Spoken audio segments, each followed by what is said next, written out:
প্রায় $17 বিলিয়ন বাণিজ্য ঘাটতির পরও রেমিটেন্স প্রবাহের ওপর ভর করে বৈদেশিক লেনদেনের সার্বিক ভারসাম্যে উদ্বৃত্ত প্রায় $4.25 বিলিয়ন।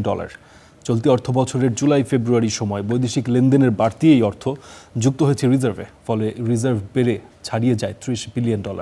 বাংলাদেশ ব্যাংক প্রকাশিত হালনাগাদ প্রতিবেদনে এই তথ্য পাওয়া গেছে। রপ্তানি কিংবা রেমিটেন্স আয়, বিদেশি ঋণ ও বিনিয়োগ সহ কয়েকটি খাতের মাধ্যমে দেশের ডলার বা বৈদেশিক মুদ্রা প্রবেশ করে। অন্যদিকে আমদানি ব্যয়, চিকিৎসা, শিক্ষা কিংবা ভ্রমণ সহ বেশ কিছু খাতে দেশ থেকে ডলার বের হয়ে যায়। এই হিসেব প্রতিফলিত হয় বৈদেশিক লেনদেনের ভারসাম্য তথা বিওপির প্রতিবেদনে।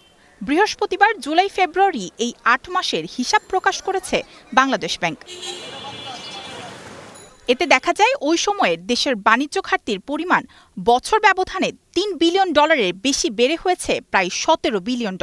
কারণ জুলাই-ফেব্রুয়ারির সময়ে $46 বিলিয়ন বেশি আমদানি ব্যয়ের বিপরীতে রপ্তানি আয় ছিল মাত্র $29 বিলিয়ন কিছু বেশি। বিশাল এই বাণিজ্য ঘাটতি পূরণের সহায়তা করছেন প্রবাসীরা। তারা ৮ মাসে দেশে রেমিটেন্স পাঠিয়েছিলেন প্রায় $22.5 বিলিয়ন।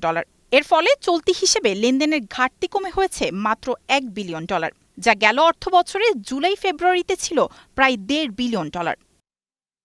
এই সময় সরকারের বিদেশি ঋণ নেওয়া কমলেও বেড়েছিল পরিশোধের পরিমাণ।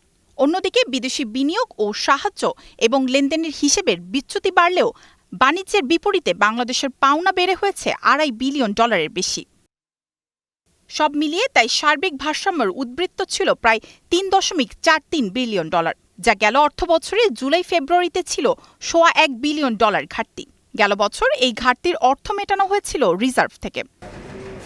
আর চলতি অর্থবছরে উদ্বৃত্ত $3.43 বিলিয়ন যুক্ত হয়েছে রিজার্ভে। ফলে জুলাই-ফেব্রুয়ারির সময়ে BPM-6 পদ্ধতির হিসেবে রিজার্ভ বেড়ে দাঁড়িয়েছে $30.35 বিলিয়ন, যা গেল অর্থবছরে একই সময় ছিল $20.94 billion. Mayashika Rahman, Star news.